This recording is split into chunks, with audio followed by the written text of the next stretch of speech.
My loves, in this reading, we will going to have love reading with message from your person. Let's see the energy of your love connection. And we will going to see then, silipin na rin natin, my loves, yung energy sa'yo ng person mo. So, let's see the energy first.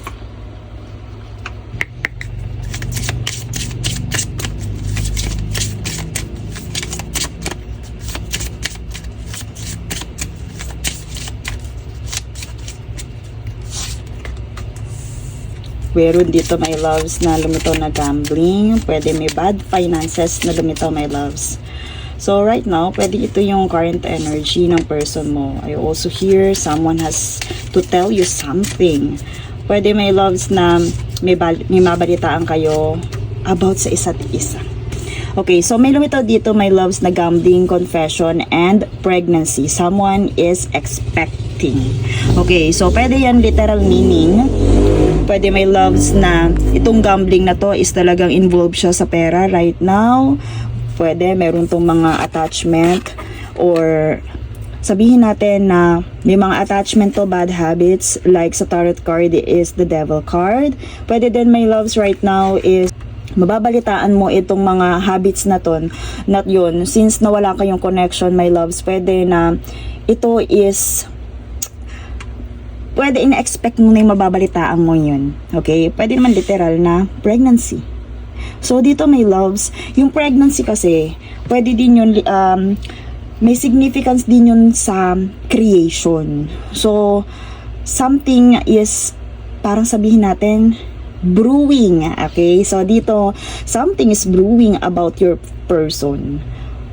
So, my loves, pwede ito, nagte-take siya ng risk right now. Wala kang connection or wala kang balita sa person mo because something is brewing under culmination right now. So, ibig sabihin, para tong may ginagawa, may binubuo siya right now. Pwede, my loves, about sa money, related sa money. Pwede nga ito is involved din sa gambling. So, dito, my loves, pwede may ma-receive din kayo or ikaw na gossip about sa pregnancy. And sa confession, eto ha, pwede din, my loves, dito mag-risk to, merong dito pwede mag-risk ng confession about sa pregnancy ng isang tao. Okay? So, let's see more confirmation about this. Let's see more confirmation.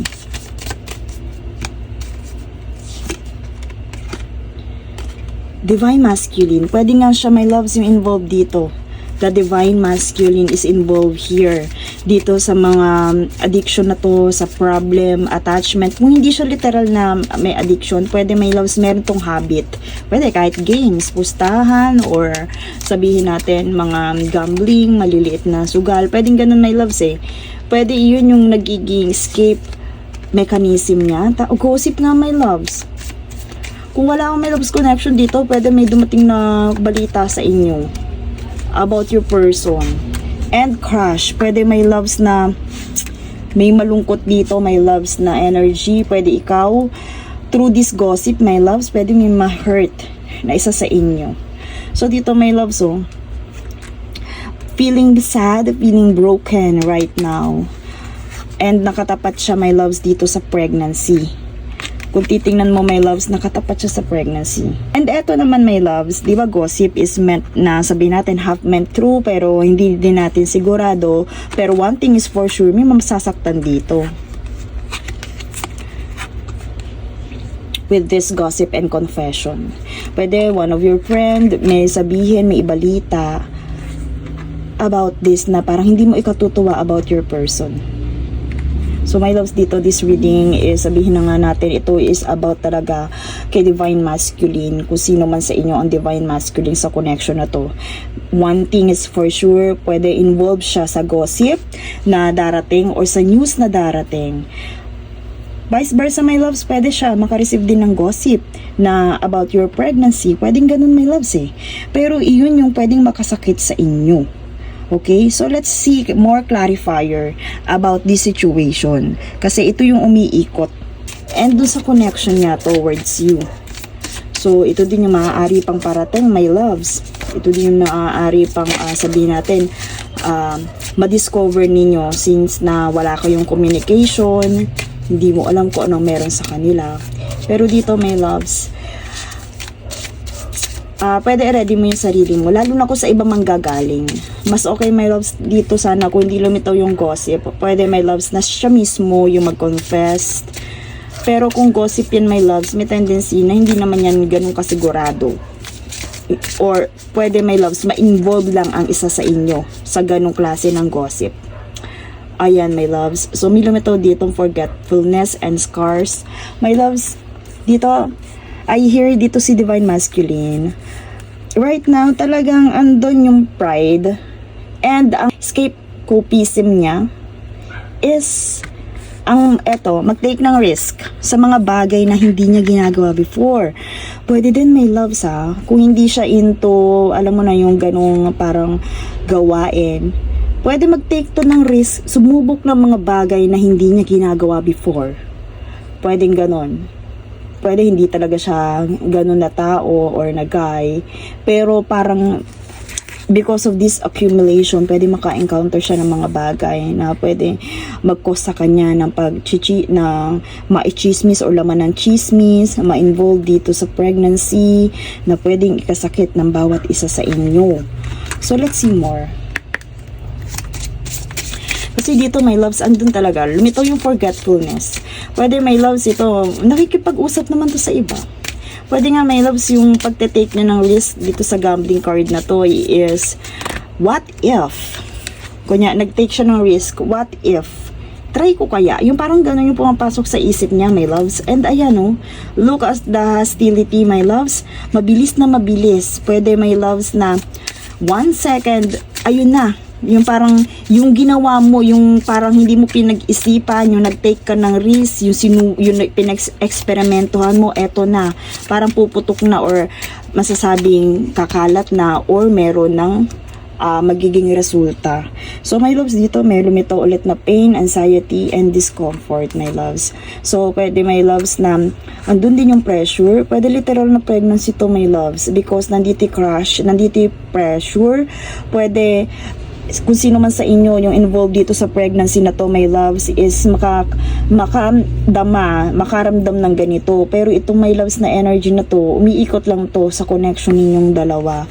And because of this hostility, my loves, na sobrang bilis, pwede itong communication, pwede yung connection, kasi meron nga dito, look at the teacup, di ba, pag may teacup and coffee, pwede, my loves, connection yun or pakikipag-usap sa iba.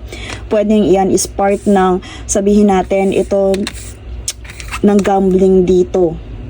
So, pwede, my loves, na problems with addiction or yun nga, taking risk pag lumilito yung gambling, my loves. Pero one thing is for sure, itong pagtataya niya, yung taya na to, pagtitake ng risk, parang pagtatry, pag-experiment, one thing is for sure, my loves, yung sobrang bilis na hindi niya halos pinag-isipan yung kanilang gagawin is magkakos dito ng pain, anxiety, and discomfort, my loves. Let's see clarifiers. Tingnan natin, ano ba ang meron dito sa time na to, sa coffee cup na to. My loves, yun nga, yung pride, yun yung parang nagpupuna sa kanya, my loves. Kaya wala silang communication right now, being forgetfulness. Gusto niya yung ipakita talaga na parang wala siyang time because meron siyang kinakaabalahan. Pwede yun, my loves, yung gusto niyang i-project right now. Pwede yung energy niya, sobrang, alam mo yun, yung kumikilos ng hindi nagdidesisyon. Pwedeng ganun, my loves. Pwede din literal na siya itong into anxiety and discomfort. Healthy choices, making a healthy choices. Yes. Ito, my loves, feeling niya, yung hindi niyo pag-uusap, iyon ang makakabuti. Yung hindi niyo pag-uusap, iyon ang makakabuti. So, dahil doon sa parang hindi nyo pag-uusap, my loves, meron siyang mga nagagawa. Ayan, breakup, separation. Pwede talaga, my loves, na pinili din niya yun. How about this pregnancy? Yes, my loves. Meron dito lumitaw na paradise. So, ayun na, lumitaw din yung dito yung playfulness. Okay, eto na yung nagpa-confirm, my loves. Dito, my loves, choice niya yon. Choice niya yung wala kayong communication right now. Pinili niya yon, my loves. So, dito, my loves, I hear na nagkaroon ng silent treatment and abandonment with this ex. At ito ay ginusto nila. That's why habang lumilipas na wala na ang panahon na parang wala kayong clear na sabihin natin communication kasi nandi silent treatment with this ex. So dito, my loves, right now during this separation, my loves, nandiyan pumasok yung paradise. Pwede ito, kung hindi man ikaw nakakaramdam nito, yung person mo, because of this second look at the playfulness, the energy, di ba, habang nag-i-spin yan. So, pwede, my loves, na yun yung nagiging energy niya habang dito, habang mayroong separation sa inyong dalawa, habang may silent treatment sa inyong dalawa, my loves. So, my loves, I hear, meron dito, my loves, na sa tapat ng pregnancy, mayroong mag-unite. Pwede, my loves, na pwedeng ikaw, magkakabalikan kayo, lalo na kung kayo ay kung kayo ay mabubuntis. Pwedeng ganon, my loves, kasi nandito yung partnership and union.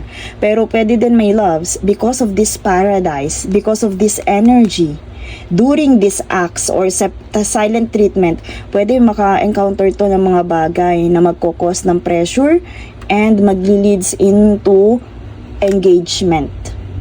So parang long story short, pwede halimbawa habang wala kayong space right now, halimbawa silent treatment kayo right now, maka-encounter to ng iba, kausap siya ng iba, and dahil doon sa pagiging sa hostility na to, sa moving na to, na fast moving na to, pwede, my loves, na mabuntis niya yon and mag-lead yun into engagement. Pwede ganun, my loves. So another significance of this card kasi, my loves, yung time na to, ginagamit niya to choice niya yan, na wala kayong communication. Kaya kung wala siya, my loves, ginagawang hakbang, feeling niya, nag-heal siya by doing that. Feeling niya, parang ito yung tamang gawin, being happier. Priority niya, my loves, with this paradise is to enjoy and to be more playful. Okay? So, my loves, pakiramdaman nyo yung sarili nyo, masaya ba sa'yo yung person mo? Nandito ba siya sa playfulness na to? Nararamdaman mo ba yun sa kanya? Yung spark, yung pagkalaro? Kasi andito din yung gambling, gusto niya mag-discover ng something, mag-risk ng something. So, let's see message from this person. Message from this person to confirm this. Kasi, my loves, itong pwede dun sa mga oras na wala kayong pag-uusap, ang dami na pala niyang nagiging engagement or ang dami na niyang ginagawa.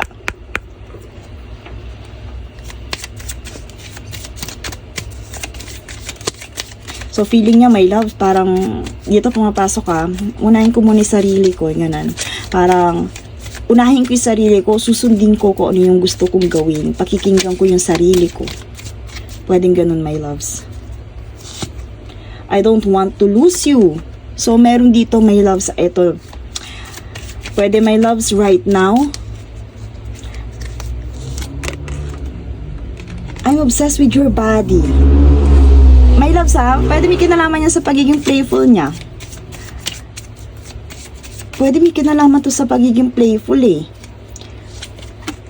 I'm open to compromise. Ayan. So, my loves, pag ikino-compromise, may choices. So, dito, my loves, Pentacle. So, Pentacle, my loves, is symbol for money. I know you from somewhere. My loves, dito, naging part ka talaga o part ka talaga ng life niya. I hear dito, my loves, na andun, importante ka sa person na to. Mahalaga ka din sa kanya, my loves. Right now, pwede itong mga posibleng dumating sa connection ninyong dalawa, marirealize niya na ikaw ang gusto niya. Kasi dito, my loves, they are too open to compromise or they are open to compromise. Ibig sabihin, pwede siyang mamili. Pwede halimbawa, kung ano man yung maging sitwasyon yung dalawa, kung tatanggapin mo siya, willing siya mag-compromise. Look at the scenario. May pregnancy, may pressure, may engagement ring. Parang kumbaga siya willing naman kasi pwede, gusto ka din talaga, attracted din talaga sa'yo yung person na to. Okay? Pwede attracted din sa'yo talaga, gusto ka niya. Pero paano nga kung biglang dahil sa space na to, makagawa siya ng mga bagay na hindi niya pinag-isipan. Pwede din, my loves, mangailangan din to ng pera. Mangailangan din to ng pera. And dito, my loves, I hear na yung familiarity, my loves, sa isa't isa ay nandun. So, eto kung ngayon, my loves, kung ba pwede mo, tanong sarili mo, kung ba darating sa person mo yung ganyan, they are willing to compromise, matatanggap mo ba siya? Kasi dito, they are willing. They express that they want you. Pero kailangan niyang panindigan. Kung ano man yung kanyang mga naging ginawa habang kayo ay may space, lalo na dito sa gambling, kung ano man yung itinake niya na risk, parang magkakaroon kasi ng resulta yun habang may space kayo right now. So, pwede, my loves, na dapat niyang panindigan, papanindigan niya yun, pero ayaw kanyang mawala.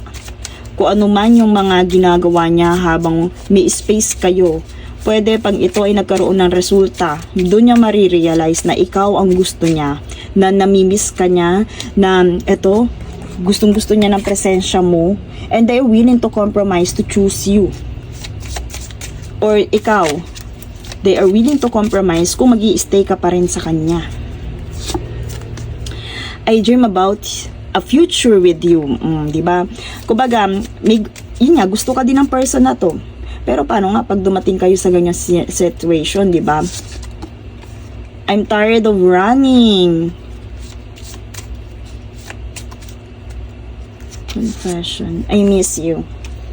My loves, dito pwede kasi itong person mo makagawa talaga ng bagay na pwede niyang pagsisihan na pwedeng hindi naman talaga niya ginusto pero nagkamali siyang gawin.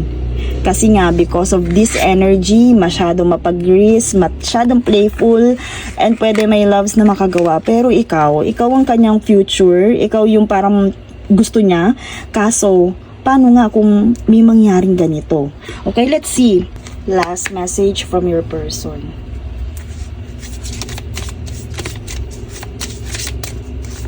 My loves, ito, kahit makipag-communicate ka sa kanya right now, ang tingin niya is parang tama yung ginagawa niya para sa kanyang sarili. Yun yung feeling niya, tama niyang gawin para makalimot.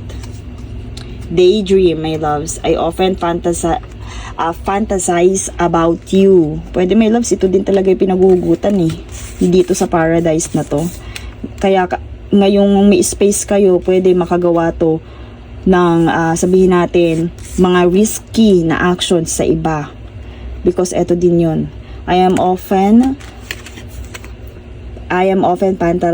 fantasize about you. Daydream about you every day. I can't get you off of my mind all day, every day. I always wonder what you are doing. Lumitaw dito, my loves, with I miss you. And how you are feeling about me. Meet me in your dreams tonight so we can start making our future together in reality.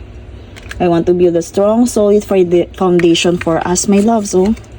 I dream about you. So dito, my loves, andun pa rin yung pagmamahal. Andun pa rin yung sabihin natin, pagkalinga niya sa future ninyo. Pero yung loyalty doon, my loves, hindi nakakasigurado because confirm dito na nandun nga yung abandonment and silent treatment because of these healthy choices. So, pwede, my loves, during this space, magkaroon to ng mga hakbang na pwedeng pagsisihan nila balang araw at magpa-realize sa kanila na ikaw ang kanilang pinapangarap.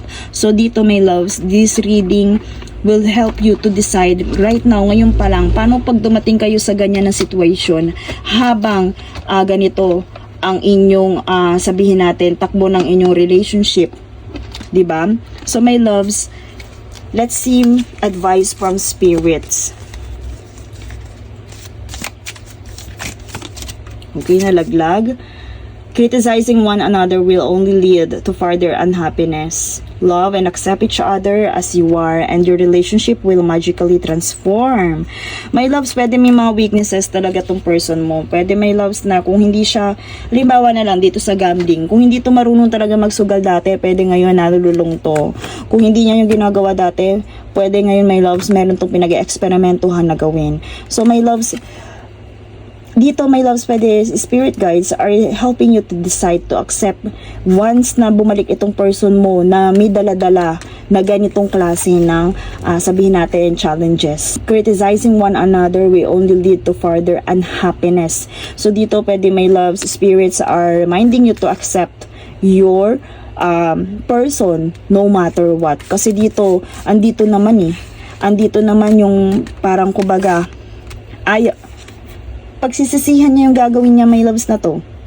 Hindi, pagsisisihan niya to, my loves.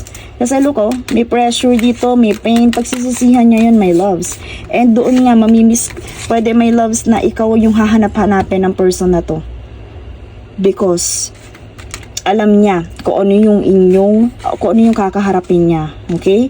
And that's all for this reading. Thank you so much and see you in my next one.